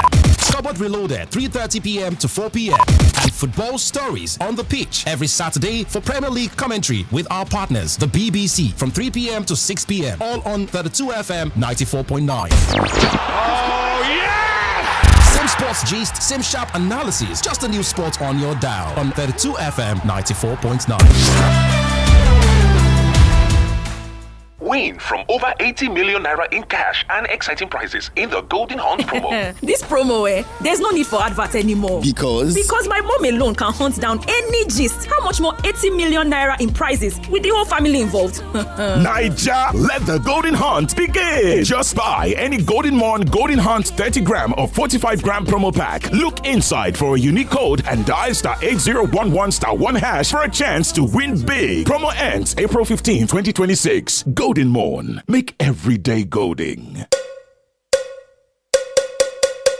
Atótó arére ètò kankan tó ní gbọ̀njẹ̀ tó hó ti lálẹ́ òkà fògo fólúwa Sàgbàdéwé lètò tá a wí ọ̀hún ètò tó ní kí gbogbo wa ká má gbàgbé ọjọ́ Sàgbàdéwé ni ó máa fún aláwọn orin ìgbà tó pẹ́ orin táwọn bàbá wa àtàwọn màmá fi lò gbà nígbà kan àná àwọn orin mọ́lẹ̀ gbàgbé láàmú jẹ̀gbádùn àwọn orin bíi Sànní Adé Ebenezer Obey Ìdòwú Anímàṣàun Adéolú Akínsànyà 𝐾𝐈𝐒 Orlando Ọ̀wọ̀ àtọ̀lando Julius Délé Abíọ́dún Haruna Ṣọlá Délé Òjó Kásùmù Àdìó Victor Láìyá Yusuf Látúnjí Túndé Nightingale àti bẹ́ẹ̀ bẹ́ẹ̀ lọ àwọn orin ìjìnlẹ̀ tó kọ́ wa lọ́gbọ́n pẹ̀lú òye a gbọ́dọ̀ gbàgbé ọjọ́ orin táwọn bàbá àti màmá fi darapọ̀ máwọn sànmọ̀réyàn tó jaláfẹ́ ń gbà ayé wọn àwọn ará àgbà yìí ó yẹ káwa náà gbádùn orin tó lógo ètò Sàgbàdéwé ọmọ gbìnàyà lọ́jọ́ 21 oṣù kínní ọdún tá a wà yìí ní gbogbo ọjọ́ àlàrúbá èyí ni ọjọ́ Wednesday bẹ̀rẹ̀ ní déédéé aago 8 àṣálẹ́ sáago 9 àbọ̀ alẹ́ gbẹ̀rẹ́ lórí ìkànnì adẹ́rìnpòṣónú 32 FM 94.9 tó kárí ayé ẹ pàdé ògbóǹkan gbúdú pèrègbèrè àgbọ̀npèrè tí gbogbo yín ti mọ̀ lọ́jọ́ pípẹ́ bá a mọ̀ tán Adémọ́lá Adéjùmọ̀ tẹ̀yìn látọ́kọ̀ ètò Sàgbàdéwé tá a wí ọ̀hún bí o tí ó ti máa gbé yín débẹ̀ kedere ìrẹsì tá a bá ròyìn fáráyé ẹran gidi ló wà ń bẹ̀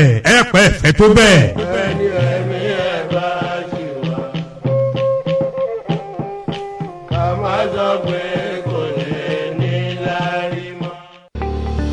Life is a series of decisions, from where to live, who to marry, to even what to eat. As you navigate these choices, we hope you've made the right ones so far. Now, let's talk about making a smart investment decision. Investing with Soft Sands Property, a leading real estate organization in partnership with 32FM 94.9, could be one of the best choices you'll ever make. With our innovative estates like Orange Estate in Ido, Mango Estate in Akufo, and soon Banana Estate in Omiadio, you have numerous excellent options. Partnering with Soft Sands Property could be the game changer you need. Call or WhatsApp 0911 555 0055 or 0916 461 5000 or visit www.softsandsproperty.com for more information. Soft Sands, created to house the world.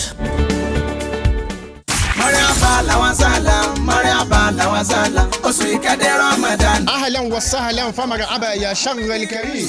Oṣù bùkún oṣù àforíjìn oṣù Ramadan máa wulẹ̀ máa rọra oṣù tí Ọlọ́run Ọba Allah sọ wípé gbogbo ẹni bá ṣe dáadáa kan níbẹ̀ òun yóò san ní ẹ̀san lọ́pọ̀ nínú iṣẹ́ ládá tí ẹ̀dá tún lè ṣe tí ládá ẹ̀dá ó tún fi tẹ̀sùn lọ́dọ̀ Ọlọ́run Ọba Allah ó ní kí ẹ̀dá ó máa ná nínú tí Ọlọ́run fún lóore sójú ọ̀nà tọlọ́run kí ládá tèmi tìrẹ lè tún tẹ̀sùn lọ́dọ̀ Ọlọ́run Ọba Allah pàtàkì jùlọ nínú oṣù Ramadan ìdí nìyí tí ìkànnì 32 FM 94.9 tá a kalẹ̀ ká sájà kan kókó ọ̀zùgbẹ̀ nílẹ̀ Ìbàdàn fi ṣe àgbékalẹ̀ àwọn ètò ọlọ́kùn òjọ̀kan tí a lè ṣe onígbọ̀wọ́ rẹ̀ nínú oṣù Ramadan náà yìí láti jẹ́ kí ládàá tiwa náà tún kún kẹ́kẹ́ lọ́dọ̀ Ọlọ́run Ọba àwọn ètò tí a lè ṣe onígbọ̀wọ́ rẹ̀ bíi wáàsí ọlọ́gbọ̀n ìṣẹ́jú oníṣẹ́jú mẹ́ẹ̀ẹ́dógún oníṣẹ́jú mẹ́wàá àti oníṣẹ́jú márùn-ún bẹ́ẹ̀ náà ni ìrun pípè lọ́lọ́kùn òjọ̀kan àti àwọn ètò kíní àti ètò ìpolówó ọjà lówó tí ò gajara lọ fún ẹ̀kúnrẹ́rẹ́ àlàyé ẹ̀lọ́ Ali ní 081 43 38 0224 Yusuf 080 53 56 11 31 Ramadan ọdún yìí kò ní jẹ́ àṣemọ fún wa o Allahumma àmín.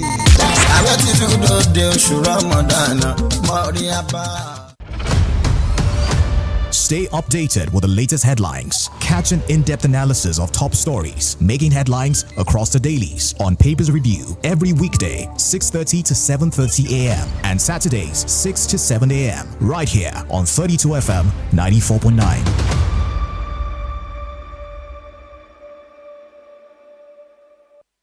FM 94.9. Safa pelisizo simnyama iwasafa isizwe saba yavula Welcome back. The Podium on 32 FM 94.9. If you're just joining us, we've been talking to Otumba Segun Sowunmi. He's a founder of the Alternative Movement and also a member of People's Democratic Party, PDP. Let me also quickly welcome Chief Niyi Akintola. We tried to connect with him earlier, but thankfully he's on the call now. Chief Niyi Akintola is the senior advocate of Nigeria, SCN, and also a chieftain of the All Progressives Congress, APC. Chief Akintola, good to have you. Good morning, sir. Good morning. Great to have you, sir. So before you join the conversation, we've been talking to Otumba Segun Sowunmi. Professor Emayede is also on the call as well, and Barrister Yomi Ogunla is on the call. Yes. These are my men, eh? Yes, sir. Yes, sir. Thank you so much. It's a friend of mine, Yes. a colleague. Yeah. Certainly. Okay, so Otumba Segun Sowunmi, please, you were making a point before we went on that break. I'd like you to finish the point, and then we also bring Chief Niyi Akintola into the conversation as well. Well, let Otumba, me yes. welcome we know ourselves very well. It's like what you know. Well, you, my brother. Anyway, back to what I was Many.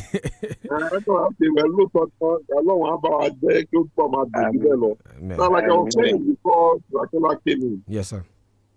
we have run this democracy on some assumptions. One of them is that anybody that becomes governor is the leader of the party.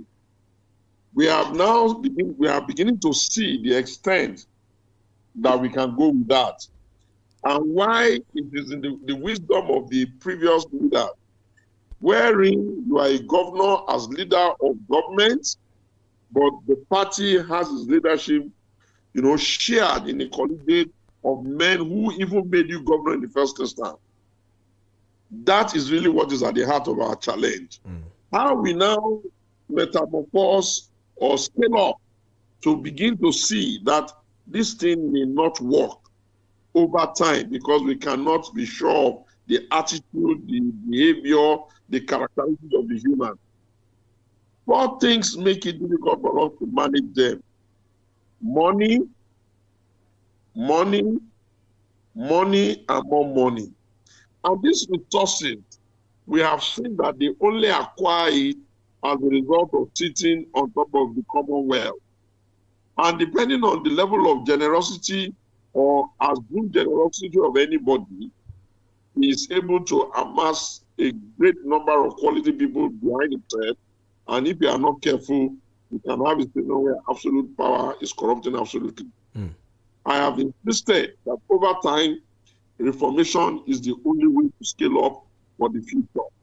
And any other name, personality, person we put in it, even if you remove the name and put another person's name, we may inadvertently have the same result. Thank you. Thank you so much. Okay, let me go to Chief Akintola now. Before you join the conversation, we're talking about the state of the polity, crisis in rivers, the ADC coalition, and 2027 as we look ahead, just about a year away from us. So I'd just like you to get your take on the first one. There are those who say the emergence of the ADC with all those people joining it now is in fact very important for us, so that we do not slide into a one-party state, because they say the ADC looks like the major opposition, and given the characters involved in there that can challenge the APC in 2027. The other angle I want us to also look at is your legal perspective to the unfolding crisis in Rivers and the impeachment plot against the governor, although the state high court has already granted an injunction yesterday asking the House of Assembly members to halt that injunction. So, Chief Akintola.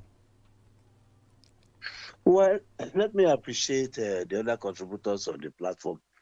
And I think regarding the issue of ADC, I wouldn't know what have been discussed over the time on the issue, but let me correct one impression. I've since resigned from partisan politics. I'm no longer a chieftain or any party. Oh, okay. As it is today, of course, I have my sympathy for Asiwaju. Let me confess that, and I still remain with him. But as to partisan politics, no.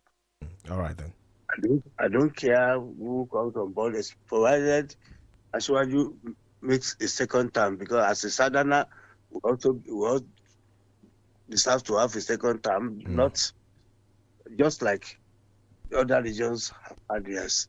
Beyond that, I know it's not the best form of governance that we should be having, but at least what is good for the goose is also good for the gander. Nigeria is a peculiar country. It's a country of many. It's a country of many nationalities. Nigeria is not a nation; it's a country, and the quicker we get this into our head, the better. Our founding fathers never set out to build a nation; they set out to build a country, and they made no pretension of it. When Asikwe said, "Let us forget our differences," Tadano and Awolowo said, "No, let us respect our differences." It's our inability to respect those differences that's keeping us in this state of quagmire, which we have found ourselves now. So let's not allow the South to have a second term.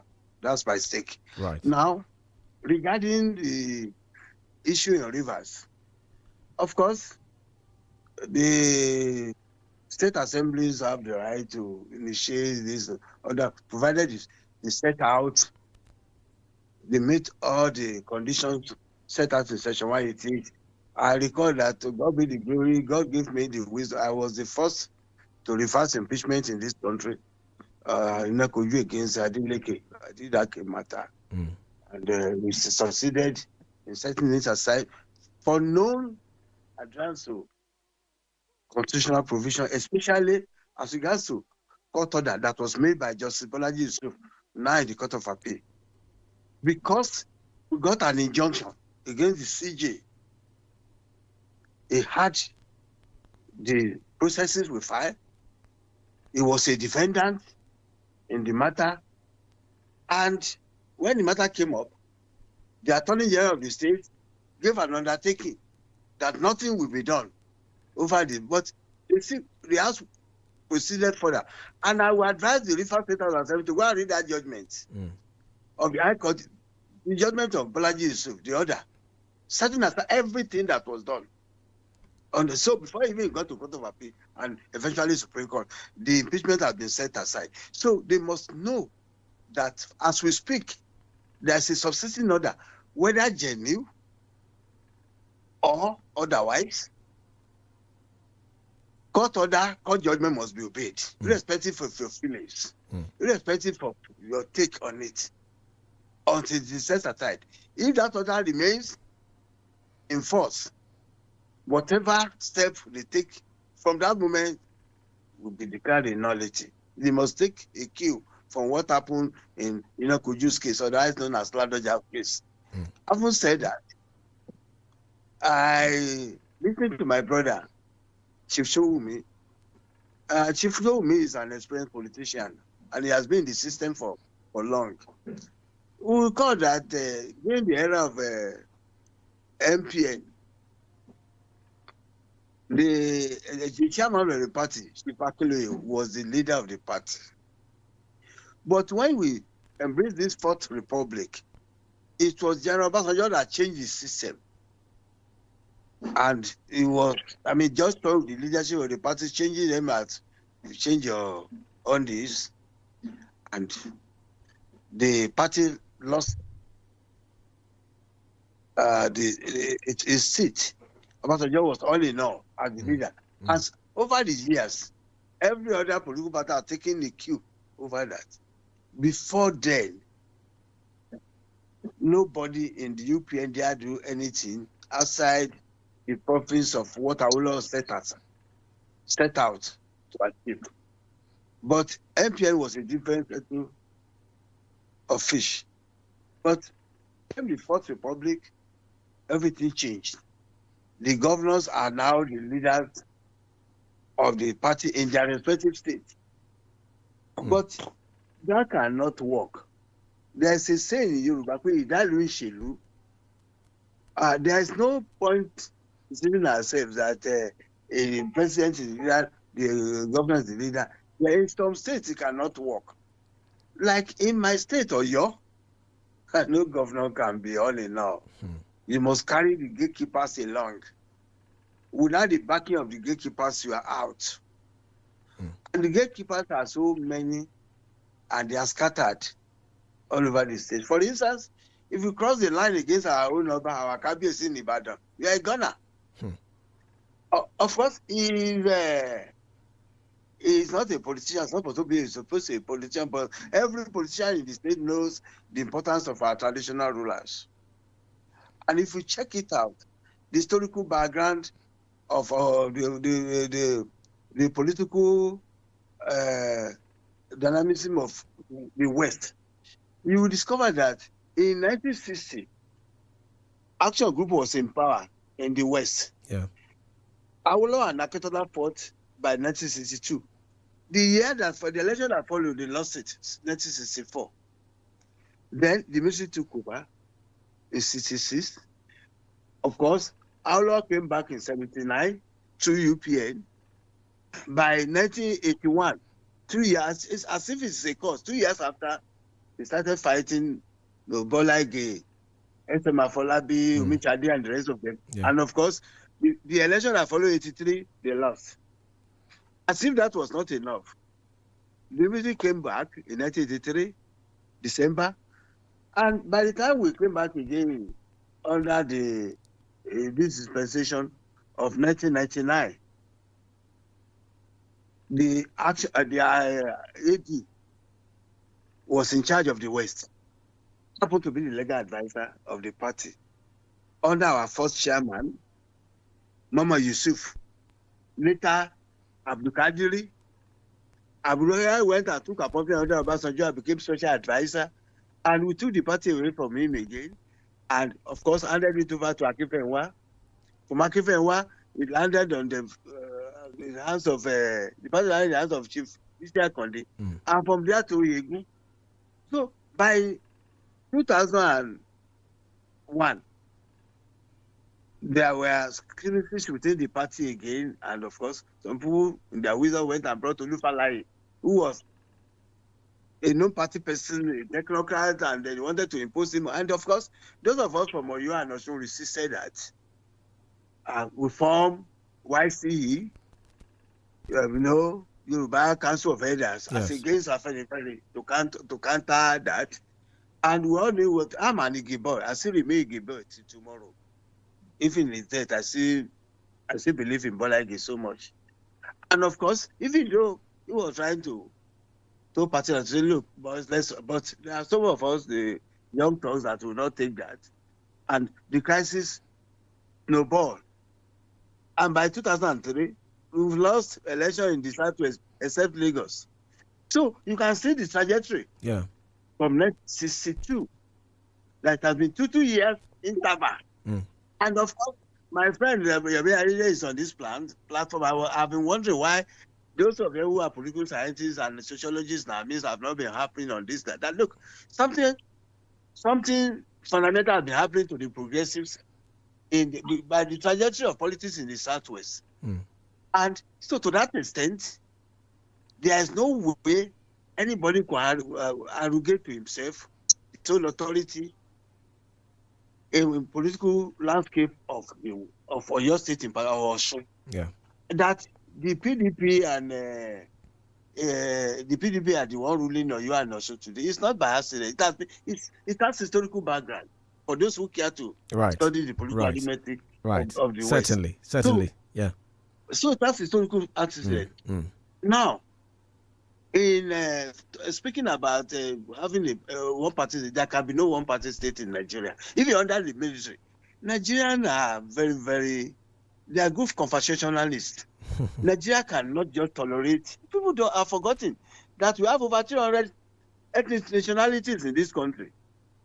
Even the military have not been able to impose their own whims and caprices on the people. Abacha tried the five leprosy fingers. He failed. Obasanjo wanted third term, in spite of all the things that went ahead. He failed. So it cannot happen here. One party state cannot happen. Right. All right, Chief. Let's go to. We always have dissent. We always have dissent in Yoruba land, in Nigeria. Yes. So there can be people. Each time they mention, I just dismiss it. There can be no one party state. Okay. Let's hear from Professor Ayede now. Let's hear from Professor Ayede because our time is very short now. I wish you had joined us earlier to add more substance to the conversation. One very legal issue. Please give me a minute. All right, Otunba. All right. Go ahead. Senior calls the learned FPN. when a judgment comes from a court underneath the pen of the very learned Justice Florence Christina, and she said she had the hearing at 9 a.m., whereas the time of filing of the case itself is 11 a.m. It was assigned at 12:06, and she had already written a judgment which she said she had heard and had delivered at 9 a.m. Can you believe that? Can any judge deliver a judgment before the filing of the case and the assignment of bail? Are you true? Yes, sir. Yes, it's true. If you are listening to me, like I did say before, a judgment or order of the court, no matter how bad, how it was spoken, must be obeyed first. You go ahead and set it aside. You can use those circumstances that led to the judgment being given as a ground for setting it aside. But you cannot on your own disobey that order. Right. That I agree. Right. That's where Oyo and today's Congress of PDP, that's where the problem is. Thank you, sir. Okay, thank you, sir. Thank you, sir. So let's go to Prof now. Prof, our time is very short, so I'd like you to, make your question as brief as possible so that we'll also go to Barrister as well. So, Prof. Okay, yes. I actually agree with Chief Akintola. SAN, yes. I think he made a very vital point about one-party dominance. For me, I think everything is around the election of 2027. And then beyond that, we'll begin to see new constellation of forces. Yeah. So, but my question is this: if you look at how everything is channeled towards 2027, what is his opinion about the role that the president is likely to play in the new developments in Rivers State? Is that question for me? Yes, sir. Yes, sir.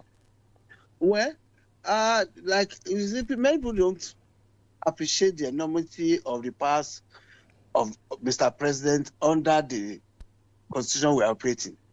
Our president is the most powerful president in the world, even powerful than Trump. And many people don't seem to appreciate that. He has the arm, he has a knife. If he decides, if he wants to interfere in nobody can stop him. And everything being done by 𝐒𝐄𝐃 today, all the president needs to do is just to remove the carpet under his feet, and that will be the end of it. You see, people don't seem to appreciate the enormity of the power available to Mr. President. If you get rid of him today and send the EFCC to go and investigate all the land, that will be the end of it. In fact, he will not even have time for Rivers. He is running up and down to save himself, to save his own neck. Okay, let's go to. And if it's not careful, his own case might be worse than that of Malami. You see, people don't know when to keep quiet. People don't know when to keep quiet. We don't know when not to cross the line. Once you cross the line with Mr. President in Nigeria, you are in trouble. Okay. See, Atiku was a candidate of ACL. I was the lead candidate to Atiku. Because Shifola Nkoko moved towards the line of Yadua. When Yadua went to, I led the team for Atiku. And one day, we wanted to see, myself and Kolawode and the rest of us, we wanted to see Mr. President Obasanjo. It was his PA that prevented her.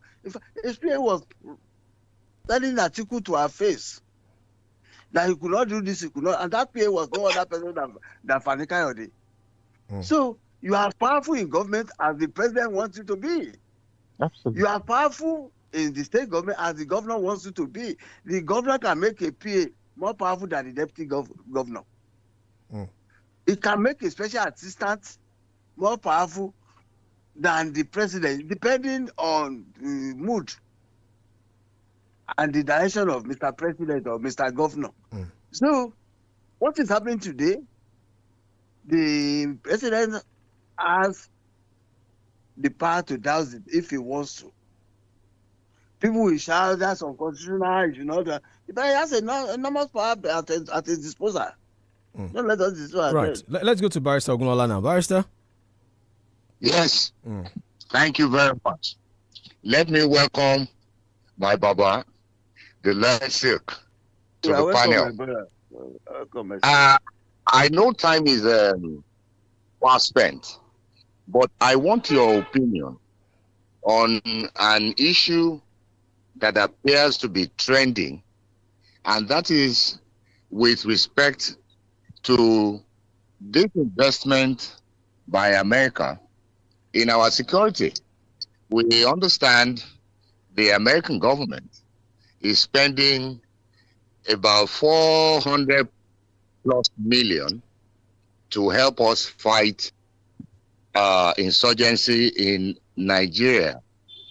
What would be the returns on investment for America for this investment?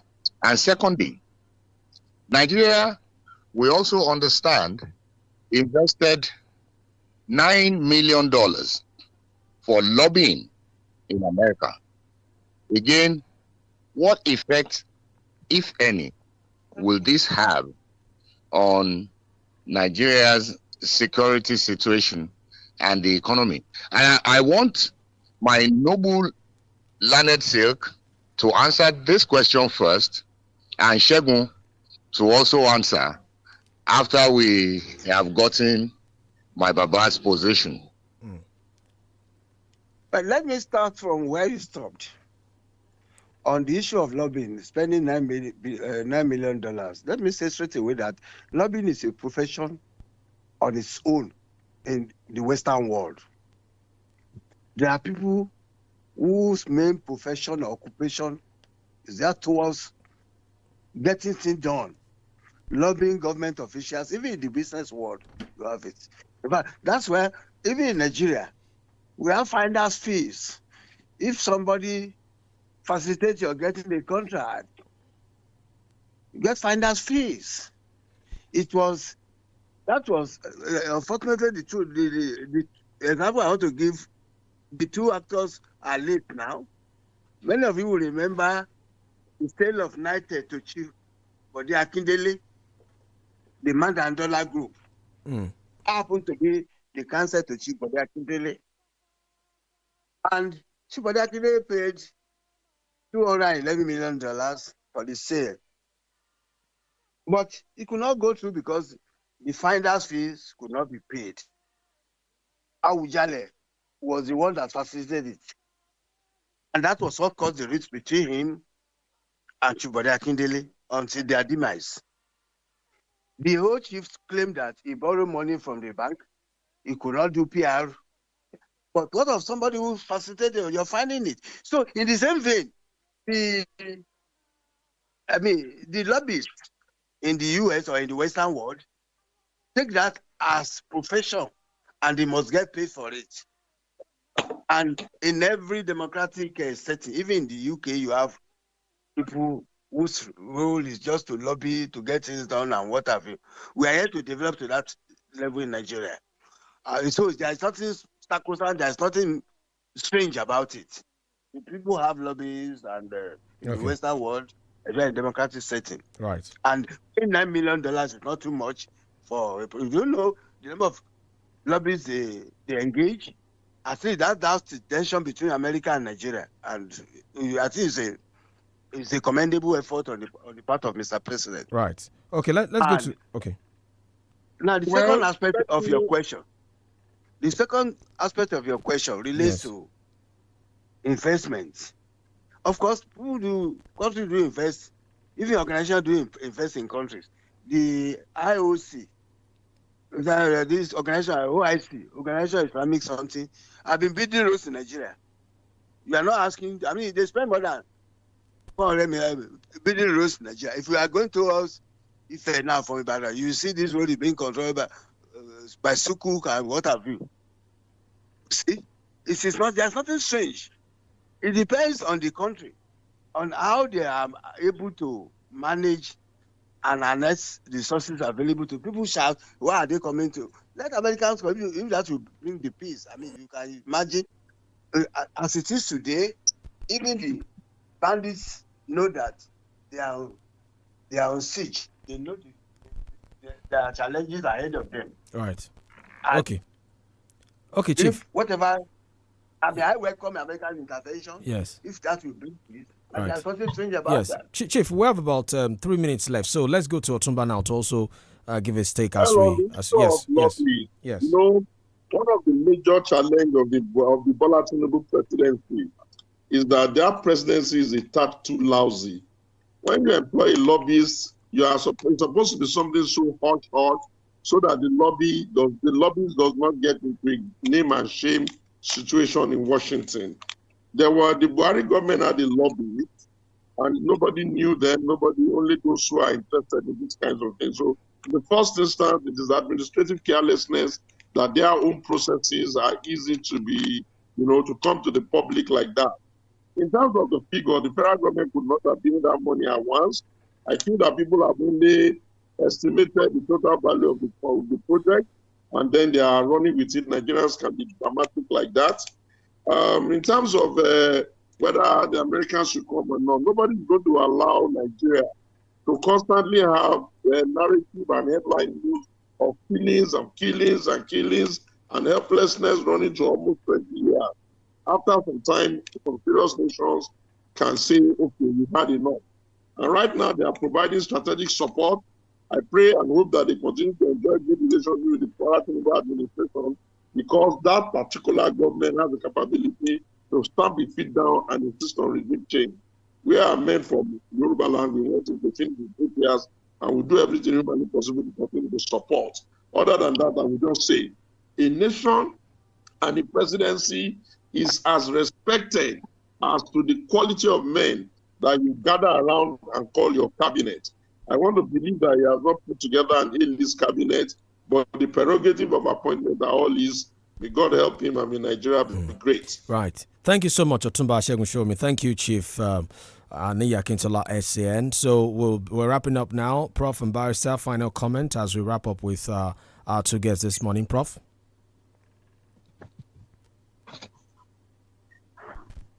Hello, Prof, as we wrap up. Okay, let me go to Barrister. Barrister, as we wrap up. Yes, thank you very much.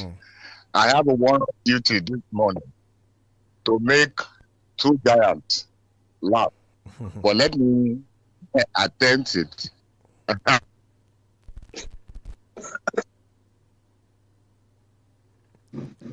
Oh, hello, Barrister. It looks like your line is breaking. Oh, it's quite unfortunate. I wish you were able to do it, but thank you, Prof. Looks like Prof is also offline as well. Meanwhile, thank you so much, Saz, for being a part of the podium. It's been a very interesting conversation. I wish we had more time to discuss further on the platform. Thank you, Otumba. Thank you, Chief Niyi Akintola. Thank you, dear listener, for tuning in. The podium. Happy New Year to everybody. Thank you so much. Professor Ayede and Chief Showumi. Thank you so much, sir. Happy New Year to you guys. Thank you so much. Same to you. Thank you so much. God bless you all. Thank you so much. All right, thank you so much. The podium returns next Saturday at 9 a.m. My name is OLORUNTOBA YUSUF.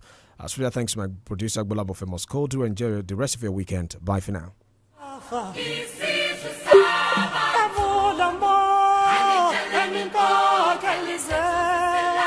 When my